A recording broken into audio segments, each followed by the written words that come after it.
കർത്താവായ യേശുവിൻ്റെ അതിപരിശുദ്ധ നാമം മഹത്വപ്പെടുമാറാകട്ടെ. ഒരു പ്രാവശ്യം കൂടെ ഗ്രേസ് TV-യിൽ പ്രഭാത സന്ദേശവുമായി നിങ്ങളെ അഭിസംബോധന ചെയ്യാൻ കർത്താവ് നൽകുന്ന അവസരങ്ങൾക്കായി ഞാൻ ദൈവസന്നിധിയിൽ സ്തോത്രം ചെയ്യുകയാണ്.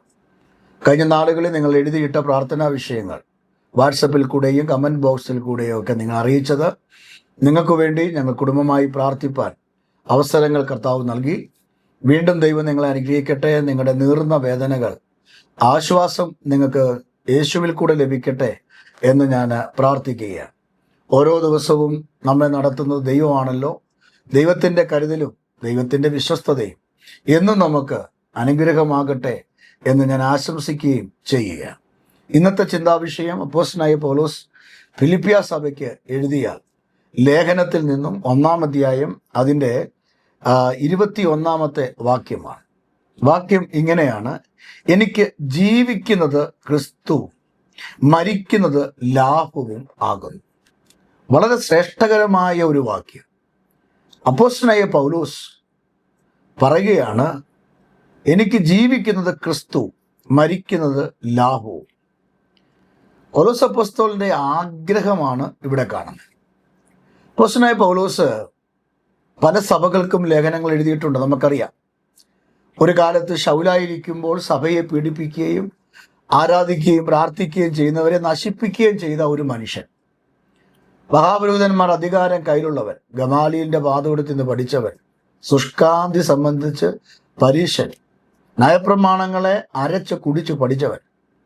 നോക്കുക, കപ്പലുകളുടെ ഉടമ അല്ലെങ്കിൽ ആ കപ്പലുകളുള്ള വീട്ടിലെ ഒരു വ്യക്തി, കോടിക്കണക്കിന് രൂപയുടെ ആസ്തിയുള്ളവൻ, സകലതും ചപ്പും ചവറും എന്നെണ്ണി തനിക്ക് മുമ്പിൽ വച്ചിരിക്കുന്ന ഓട്ടം സ്ഥിരതയോടെ ഓടി എങ്ങനെയായാലും താൻ പ്രാപിച്ച ആ കിരീടം പ്രാപിക്കണമെന്ന് വെച്ച്, താൻ കണ്ട ആ 3-ാം സ്വർഗം ഒന്ന് പ്രാപിക്കണമെന്ന് വെച്ച് താൻ ഓടുകയാണ്.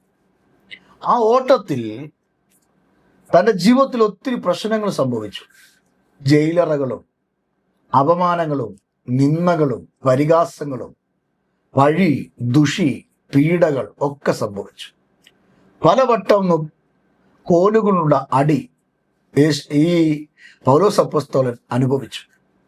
വേദപുസ്തകത്തിൽ ഇങ്ങനെ പറയുന്നു: കള്ള സഹോദരന്മാരുള്ള ആപത്തും, കടലിലെ ആപത്തും, കരയിലെ ആപത്തും, ഇങ്ങനെ ഒട്ടനവധി കാര്യങ്ങൾ പൗലോസിന്റെ ജീവിതത്തിൽ കൂടെ കയറി വന്നു. അപ്പോസ്തല പ്രവൃത്തി 13-ാം അധ്യായം പഠിക്കുമ്പോൾ പൗലോസിനെ മിനിസ്ട്രിക്ക് വേണ്ടി കർത്താവ് വേർതിരിച്ചു. അപ്പോസ്തല പ്രവൃത്തി 9-ാം അധ്യായത്തിൽ പൗലോസിനെ മാനസാന്തരത്തിലേക്ക് നയിച്ചു. അപ്പോസ്തല പ്രവൃത്തി 9-ാം അധ്യായത്തിൽ തന്നെ പൗലോസ് മേൽക്കുമേൽ ശക്തി പ്രാപിച്ചു. തൻ്റെ മിഷണറി യാത്രയിൽ ഒത്തിരി അത്ഭുതങ്ങളും അടയാളങ്ങളും സംഭവിച്ചു. തൻ്റെ നിഴൽ തട്ടുന്നവരൊക്കെ സൗഖ്യമായി. യേശുക്രിസ്തു ഈ ഭൂമി കഴിഞ്ഞ ശേഷം ഇത്രയും വെളിപ്പാടും ദർശനവും ശുശ്രൂഷയുമുള്ള ഒരു മനുഷ്യനുണ്ടെങ്കിൽ അത് പൗലോസ് മാത്രമാണ് എന്ന് പറയുന്നതിൽ എനിക്ക് അഭിമാനമുണ്ട്. ഈ പൗലോസ് അപ്പോസ്തലൻ പലവട്ടം തടവിൽ കിടന്നു. വീട്ടുതടങ്കിലും ജയിലറകളിലും കിടന്നിട്ടുണ്ട്. വേദപുസ്തകം പഠിക്കുമ്പോൾ, ചരിത്രം പഠിക്കുമ്പോൾ ആ ഭാഗങ്ങൾ നമുക്ക് കാണാൻ കഴിയും. എന്നാൽ ജയിലറകളിൽ കിടക്കുമ്പോൾ, തടവിൽ കിടക്കുമ്പോൾ, വീട്ടുതടങ്ങളിൽ കിടക്കുമ്പോൾ പൗലോസ് പുസ്തകങ്ങൾ എഴുതിയിരുന്നു, ആ പ്രവചനങ്ങൾ എഴുതിയിരുന്നു, ലേഖനങ്ങൾ എഴുതിയിരുന്നു. അത് സഭയ്ക്ക് കൈമാറി. അങ്ങനെ കാരാഗൃഹ ലേഖനങ്ങൾ എന്ന് പറയുന്ന ലേഖനങ്ങൾ ഉണ്ടായി. ആ കാരാഗൃഹ ലേഖനത്തിനകത്തെ ഒരു ലേഖനമാണ് ഫിലിപ്പിയ ലേഖനം, എഫേസ്യ ലേഖനം, കൊലോസ്യ ലേഖനം. ഈ ഫിലിപ്പിയ ലേഖനത്തിനകത്ത് 1-ാം അധ്യായത്തിൽ ചങ്ങല ധരിച്ച് കിടക്കുമ്പോൾ, താൻ ബന്ധിക്കപ്പെട്ട് കിടക്കുമ്പോൾ, തൻ്റെ ആത്മാവിനാൽ തൂലിക ചലിപ്പിച്ച് ഇങ്ങനെ പറയുക: ഞാൻ ജീവിക്കുന്നത് ക്രിസ്തു, മരിക്കുന്നത് ലാഭവും. എന്ന് പറഞ്ഞാൽ, ഞാൻ ഇനി ജീവിച്ചിരിക്കുന്നെങ്കിൽ ഈ തടവറയിൽ നിന്നും എൻ്റെ ബന്ധനങ്ങൾ അഴിയപ്പെട്ടവനായി ഞാൻ പുറത്തു വന്നാൽ ഞാൻ ക്രിസ്തുവിനെ തള്ളിക്കളയത്തില്ല. ഞാൻ ജീവിച്ചിരിക്കത്തോളം കാലം പഴിയും ദുഷിയും നിന്ദയും അപമാനവും പട്ടിണിയും നേരിടേണ്ടി വന്നാലും ഈ ക്രിസ്തുവിനെ വിട്ടൊരു പണിയില്ല എന്ന് താനോട് ഉറപ്പിച്ചു പറയുകയാണ്. കാരണം താൻ ക്രിസ്തുവിനെ അതേപോലെ രുചിച്ചറിഞ്ഞു. എങ്ങനെ? ഗലാത്യ ലേഖനം 2-ാം അധ്യായം 20-ാം വാക്യം നിങ്ങൾ നോക്കണം. അവിടെ എഴുതിയിരിക്കുന്നത് ഇങ്ങനെയാ. പൗലോസ് പറയുകയാ, ഞാൻ ക്രിസ്തുവിനോട് കൂടെ ക്രൂശിക്കപ്പെട്ടിരിക്കുന്നു. ഇനി ജീവിക്കുന്നത് ഞാനല്ല, ക്രിസ്തു അത്രേ എന്നിൽ ജീവിക്കുന്നു. അപ്പോൾ ഞാൻ മരിക്കുന്നത് ലാഭം, ഞാൻ ജീവിക്കുന്നത് ക്രിസ്തു എന്ന് പൗലോസ് പറയാൻ കാര്യം, ഞാൻ ഇനി ജീവിക്കുന്നെങ്കിൽ ക്രിസ്തുവിന് വേണ്ടി മാത്രമേ ജീവിക്കൂ എന്ന് പറയാൻ കാര്യം, ഗലാത്യർക്ക് ലേഖനം എഴുതിയപ്പോൾ തന്നെ അവിടെ തുറന്നു കാട്ടുകയാണ്. ആ തുറന്നു പറച്ചിലിനകത്ത് പറയുകയാണ്, ഞാൻ ക്രിസ്തുവിനോട് കൂടെ എന്ത് ചെയ്യുന്നു? ക്രൂശിക്കപ്പെട്ടിരിക്കുന്നു. ക്രിസ്തുവിനോട് കൂടെ ക്രൂശിക്കപ്പെട്ടിരിക്കുന്ന കൊണ്ട് ഇനി ജീവിക്കുന്നത് ഞാനല്ല, ഞാൻ ഇനി പറയുന്നതോ നടക്കുന്നതോ ചെയ്യുന്നതോ ഒന്നും എൻ്റേതല്ല.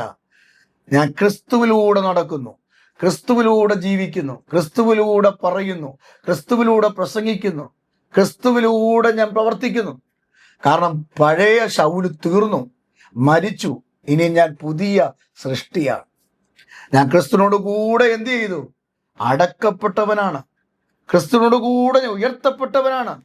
ക്രിസ്തുവിനോട് കൂടെ ഞാൻ എൻ്റെ പാപങ്ങളെ എല്ലാം യേശുവിനെ ക്രൂശിൽ തറച്ചതുപോലെ എൻ്റെ പാപങ്ങളെ, എൻ്റെ കുറവുകളെ, ബലഹീനതകളെ ഞാൻ ക്രൂശിൽ തറച്ചു. അതുകൊണ്ട് ഇനി ജീവിക്കുന്ന ഞാനല്ല, എന്നിൽ ആരാണ് ജീവിക്കുന്നത്? ക്രിസ്തുവാണ് ജീവിക്കുന്നത്. ഇപ്പോൾ ഞാൻ ജഡത്തിൽ ജീവിക്കുന്നതോ എന്നെ സ്നേഹിച്ചു എനിക്ക് വേണ്ടി തന്നെത്താൻ ഏൽപ്പിച്ചു കൊടുത്ത ദൈവപുത്രനിലുള്ള വിശ്വാസത്താൽ അത്രേ ഞാൻ ജീവിക്കുന്നത്. അതുകൊണ്ട് പൗലോസ് പറയുകയാണ്, ഞാൻ ഇനി ജീവിക്കുന്നെങ്കിൽ ആർക്കേ ജീവിക്കുകയുള്ളൂ?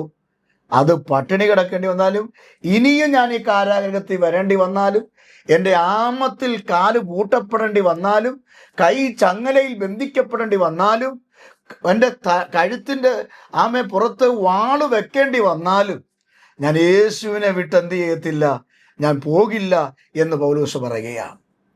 എന്നിട്ട് പൗലോസ് പറയുക, മരിക്കുന്നത് എനിക്ക് ലാഭം. അപ്പൊ ജീവിക്കുവാണെങ്കിൽ പൗലോസ് ആർക്ക് വേണ്ടി ജീവിക്കത്തുള്ളൂ? ക്രിസ്തുവിന് വേണ്ടി ജീവിക്കും. കാരണം ക്രിസ്തുവിന് വേണ്ടി പൗലോസ് ക്രൂശിക്കപ്പെട്ടിരിക്കുന്നു. ക്രിസ്തുവിനോടുകൂടെ ക്രൂശിക്കപ്പെട്ടിരിക്കുന്നത് കൊണ്ട് ക്രിസ്തു തന്നിൽ വസിക്കുന്നു.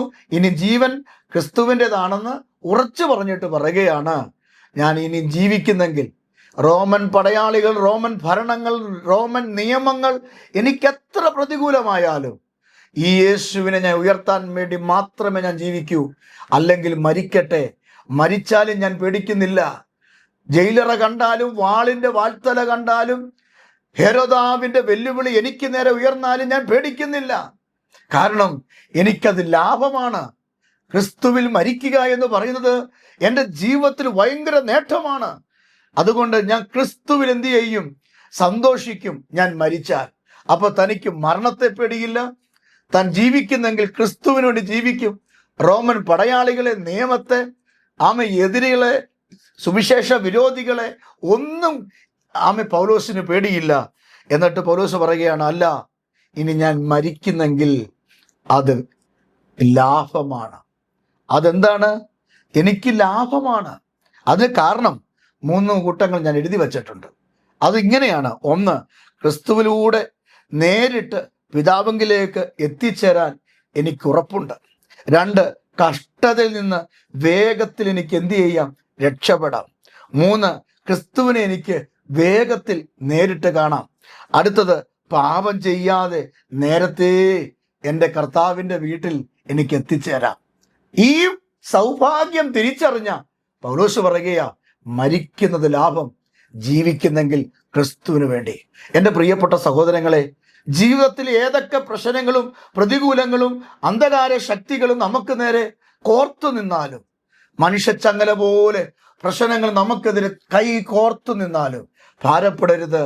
നമ്മൾ ക്രിസ്തുവിൽ മരിച്ചവരാണ്, നമ്മൾ ക്രിസ്തുവിൽ ഉയർത്തെഴുന്നേറ്റവരാണ്, നമ്മൾ ക്രിസ്തുവിനോടുകൂടെ ക്രൂശിക്കപ്പെട്ടവരാണ്. അതുകൊണ്ട് നമ്മളിൽ വസിക്കുന്നത് ഈ ലോകത്തിൻ്റെ ഭീരുത്വത്തിൻ്റെ ആത്മാവല്ല. നമ്മളിൽ വസിക്കുന്നത് അന്ധകാരത്തിൻ്റെ ശക്തിയല്ല, യേശുവിൻ്റെ ശക്തി. മരണത്തെയും പാതാളത്തെയും ജയിച്ച കല്ലറെ പൊട്ടിച്ചു 3-ാം നാൾ പുറത്തു വന്ന് നിങ്ങൾക്ക് സമാധാനം എന്ന് പറഞ്ഞ യേശുവിൻ്റെ ശക്തിയാണ് നമ്മളിൽ വസിക്കുന്നത്. അതുകൊണ്ട് ഈ ശക്തി നിങ്ങളിൽ ഉണ്ടെങ്കിൽ, ഈ യേശു നിങ്ങളിൽ ഉണ്ടെങ്കിൽ നിങ്ങൾ ഉയർച്ച പ്രാപിക്കും, നിങ്ങൾ അനുഗ്രഹിക്കപ്പെടും. ഇത് നിങ്ങൾ തിരിച്ചറിയുക. പൗലോസ് യേശുവിനെ ഒരു ജാതിക മനുഷ്യൻ എന്ന നിലയിൽ നിലനിന്ന സ്ഥാനത്ത് യേശുവിനെ രുചിച്ചറിഞ്ഞപ്പോൾ, യേശുവിന് വേണ്ടി ജീവൻ കൊടുത്ത്, യേശുവിന് വേണ്ടി പ്രാണനെ കൊടുത്ത്, കർത്താവിന് വേണ്ടി മരിക്കാനും താൻ തയ്യാറായപ്പോൾ, നോക്കുക പ്രിയരെ, ദൈവത്തിന്റെ ദാസനായ പൗലോസ് തൻ്റെ പുറകാല ചരിത്രങ്ങളിൽ കോടികൾ ആസ്തിയുള്ളവൻ, വിദ്യാഭ്യാസ സമ്പന്നൻ, 4 പേരുടെ മുമ്പിൽ തലയെടുത്ത് നിൽക്കത്തക്ക നിലയിൽ യോഗ്യനായവൻ, അതിനെല്ലാം ചപ്പും ചവർമും എണ്ണിയിട്ട് അവസാനം തൻ്റെ നിര്യാണ സമയം തൻ്റെ ശിഷ്യനോട് പറഞ്ഞത്, ആ ചർമ്മലിഖിതങ്ങളും പുതപ്പും കൂടെ കൊണ്ടുവരിക, ഞാൻ മരിക്കുവാൻ സമയമായി. ഒന്നുമില്ലാതെ താൻ ക്രിസ്തുവിന് വേണ്ടി എരിഞ്ഞടങ്ങി. ഇന്ന് രാവിലെ ഞാൻ വിശ്വാസത്തോട് പറയാം, നിങ്ങൾ കർത്താവിന് വേണ്ടി എരിഞ്ഞടങ്ങുന്ന ഒരു ജീവിതം ഉണ്ടാകാൻ ആഗ്രഹിക്കുന്നു. ക്രിസ്തുവിനോട് കൂടെ ക്രൂശിക്കപ്പെടാൻ നിങ്ങൾ ആഗ്രഹിക്കുന്നുവോ? ക്രിസ്തുവിനോട് കൂടെ ഉയർത്തെഴുന്നേൽക്കാൻ നിങ്ങൾ ആഗ്രഹിക്കുന്നുവോ? ക്രിസ്തുവിനോട് കൂടെ ജീവിക്കാൻ നിങ്ങൾ ആഗ്രഹിക്കുന്നുവോ? നിങ്ങൾ ഇന്ന് വരെ കണ്ടിട്ടില്ലാത്ത സകല ആത്മീയ അനുഗ്രഹങ്ങളാലും ഭൗതിക അനുഗ്രഹങ്ങളാലും ഈ ഭൂമിയിലും ഉയരത്തിലും ദൈവം നിങ്ങളെ ആദരിക്കും. നിങ്ങളുടെ കണ്ണുനീർ തുടയ്ക്കും, നിങ്ങളുടെ വേദന മാറ്റും, നിങ്ങളുടെ ദൈവം നിങ്ങളുടെ സ്ഥിതികൾക്ക് വ്യത്യാസം വരുത്തും. യേശു കർത്താവ് പറഞ്ഞു, ഞാനോ ഉയർത്തപ്പെട്ടാൽ എന്നിൽ കൂടെ നിങ്ങളും ഉയർച്ച പ്രാപിക്കും. അതേ പ്രിയരെ, ഉയർത്തുന്നൊരു ദൈവമുണ്ട്, സഹായിക്കുന്ന ദൈവമുണ്ട്, കൈക്ക് പിടിക്കുന്ന ദൈവമുണ്ട്, ആശ്വസിപ്പിക്കുന്ന ദൈവമുണ്ട്. ഇന്ന് രാവിലെ നമുക്ക് ഒരുമിച്ച് പറയാം, ഞാൻ ജീവിക്കുന്നെങ്കിൽ യേശുവിന് വേണ്ടി ഞാൻ ജീവിക്കും. ഏത് പ്രശ്നങ്ങളുടെ നടുവിലും ഞാൻ തൻ്റെ ഇടത്തോടെ നെഞ്ച് പിരിച്ചു നിൽക്കും. എൻ്റെ യേശുവിന് വേണ്ടി. അല്ല, ഞാൻ മരിക്കുന്നെങ്കിൽ അത് ലാഭമാണ്, അതെനിക്ക് ഭാഗ്യമാണ് എന്ന് നമുക്ക് പറയാം. പ്രാർത്ഥിക്കാം. കർത്താവേ, ഈ വചനത്തിന്റെ മുമ്പിൽ നിന്റെ കുഞ്ഞുങ്ങളെ ഞാൻ അനുഗ്രഹിച്ച് പ്രാർത്ഥിക്കുകയാണ്. കൃപയുടെ മറവിൽ കർത്താവിനെ മറയ്ക്കണേ. എല്ലാ ബന്ധനങ്ങളിൽ നിന്നും പോരുകളിൽ നിന്നും പോരാട്ടങ്ങളിൽ നിന്നും വരെ വിടുവിക്കണമേ. കർത്താവെ, ഞങ്ങൾ ഈ ഭൂമി ജീവിക്കുന്നെങ്കിൽ അത് കർത്താവിന് വേണ്ടി ജീവിക്കുവാൻ, അങ്ങുള്ള ഒരു ജീവിതം, അങ്ങുള്ള ഒരു അനുഭവം, ഒരു ലൈഫ് ഞങ്ങൾക്ക് തരണമേ. കർത്താവിനോട് കൂടെ ക്രൂശിക്കപ്പെട്ട് കർത്താവിൻ്റെ ജീവൻ ഞങ്ങളിൽ വസിച്ച് കർത്താവിൽ കൂടെ ഞങ്ങൾ ചലിക്കുവാൻ ഞങ്ങൾക്ക് ഭാഗ്യം നൽകണമേ. ഇല്ല, ഞങ്ങൾ ഇന്ന് മരിക്കുന്നെങ്കിൽ അത് ഞങ്ങൾക്ക് ലാഭമാണ് കർത്താവേ. ഞങ്ങൾ ഈ ലോകത്തിൽ നിന്ന് അങ്ങയുടെ അടുക്കൽ വരാൻ ഞങ്ങൾക്ക് ഭാഗ്യം കിട്ടുമല്ലോ. അതുകൊണ്ട് കർത്താവ് പൗലോസ് പറഞ്ഞതുപോലെ പ്രത്യാശയോടെ ഞങ്ങളും അങ്ങയുടെ മുമ്പിൽ മുട്ടുകുത്തുകയാ. അങ്ങിൽ വസിക്കാൻ, അങ്ങിൽ ഞങ്ങൾ ആയിത്തീരാൻ, ക്രിസ്തുവിൽ ഞങ്ങൾ ക്രൂശിക്കപ്പെടാൻ ഞങ്ങൾ കൃപ ചെയ്യണമേ. യേശുവിൻ നാമത്തിൽ തന്നെ ആമേൻ. പ്രിയരെ, നിങ്ങളുടെ ദൈവം അനുഗ്രഹിക്കും. ദൈവം നിങ്ങളുടെ കൂടെയുണ്ട്. നിങ്ങളുടെ പ്രാർത്ഥനാ വിഷയങ്ങൾ ഞങ്ങൾക്ക് എഴുതുക. എല്ലാ ദിവസവും രാവിലെ 6 മണിക്ക് ഈ സന്ദേശം നിങ്ങൾ കേൾക്കുക. നിങ്ങളുടെ ജീവിതത്തിൽ അനുഗ്രഹമാകും. ദൈവം നിങ്ങളെ അനുഗ്രഹിക്കുമാറാകട്ടെ. God bless you. ആമേൻ.